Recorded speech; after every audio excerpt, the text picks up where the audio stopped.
their countrymen, so this is God, I will raise up a prophet from among their countrymen like you, and I will put my words in his mouth, and he shall speak to them all that I command him. It shall come about that whoever will not listen to my words, which he shall speak in my name, I myself will require it of him. But the prophet who speaks a word presumptuously in my name, which I have not commanded him to speak, or which he speaks in the name of other gods, that prophet shall die. So, he gives two criteria of a false prophet right there in the passage that Shabir quoted. Shabir appealed to Deuteronomy 18:18. Right there in Deuteronomy 18:20, just 2 verses later, we have two criteria of a false prophet. If he speaks a word that God didn't tell him to speak, and if he speaks in the names of other gods. Why is this relevant?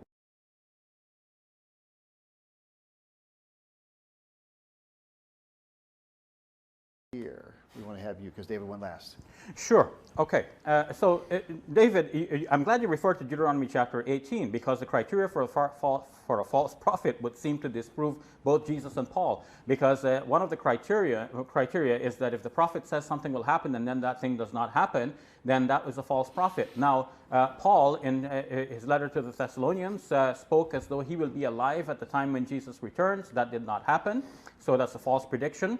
And I just mentioned that according to Raymond Brown, Jesus was expected to return within the lifetime of his disciples, and he did not. In fact, many scholars think that Jesus failed on this account. E.P. Sanders, in his book, The Historical Figure of Jesus, says that Jesus failed in this.